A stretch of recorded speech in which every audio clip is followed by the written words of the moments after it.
còn con sông, nước dâng tràn lên bãi bờ. Anh về quê em, khắp nơi như là biển khơi. Chập chờn mái tranh ngoi lên giữa ngọn triều dân. Những đàn gà con bơ vơ đứng nhìn trời xanh. Bao ngày trôi qua, lũ cao dần thêm nữa rồi. Không còn nhận ra tiếng ai đi tìm người trôi. Mẹ ngồi dưới mưa tay ôm ấp trẻ lành câm. Xóm làng chìm trong bao la những nỗi đau này. Ôi nước lũ dâng cao, nước lũ dâng cao dâng theo bao nỗi sầu đau. Ôi nước tràn bờ đê, nước tràn bờ đê tang thương khắp một miền quê. Bên bờ đê cao, mái tranh tạm che kiếp người. Ơi đồng bằng ơi, biết bao thân phận nổi trôi. Còn một trái tim ai ơi, nhớ lại miền Tây. Nhiều điều mà thương dân ta lắm nỗi đoan trường.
Bên bờ đê cao, mái tranh tạm che kiếp người.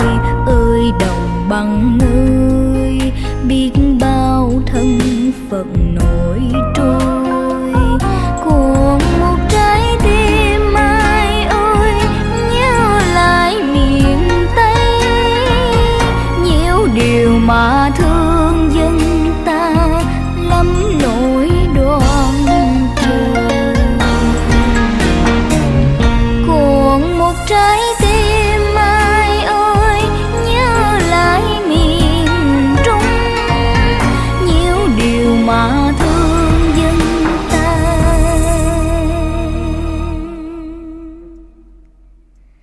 lắm nỗi đoan trường.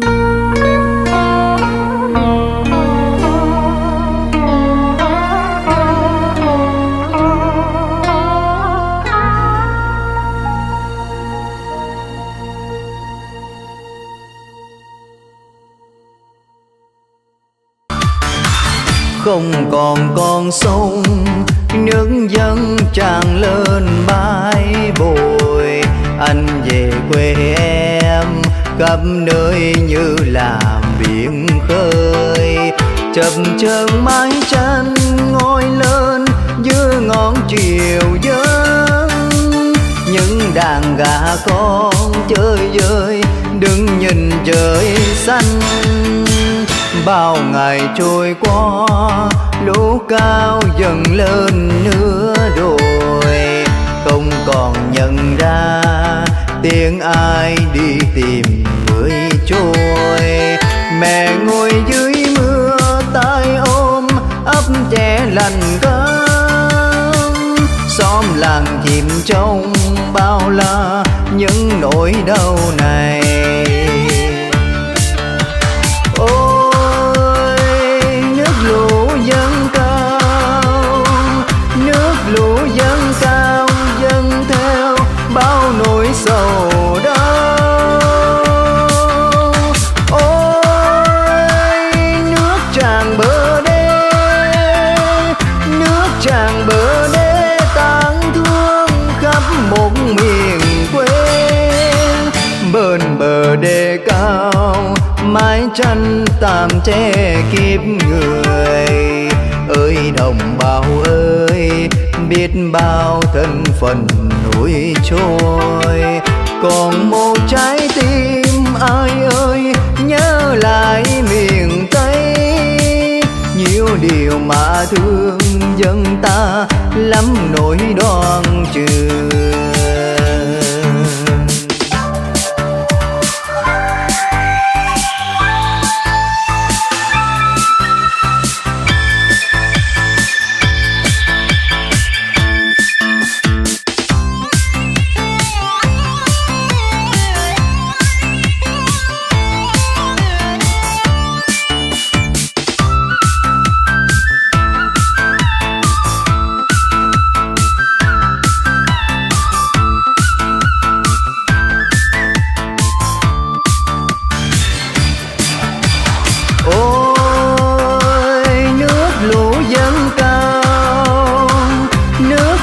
Dâng cao dâng theo bao nỗi sầu đau.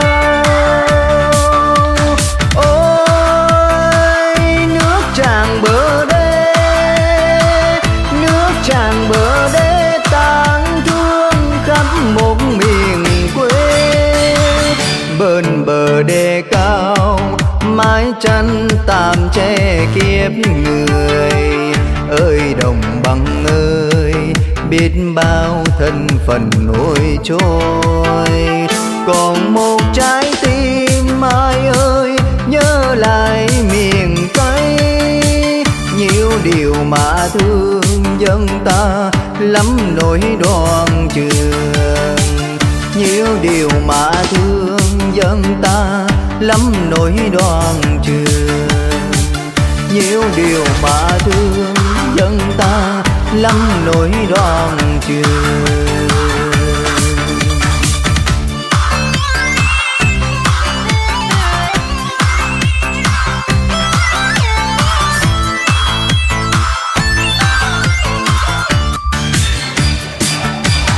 Ôi nước lũ dâng cao, nước lũ dâng cao dâng theo bao nỗi sầu đau. Ôi nước tràn bờ đê, nước tràn bờ đê tang thương khắp một miền quê. Bên bờ đê cao mái tranh tạm che kiếp người. Ơi đồng bằng ơi, biết bao thân phận nổi trôi. Còn một trái tim ai ơi nhớ lại miền Tây. Nhiều điều mà thương dân ta lắm nỗi đoan trường. Nhiều điều mà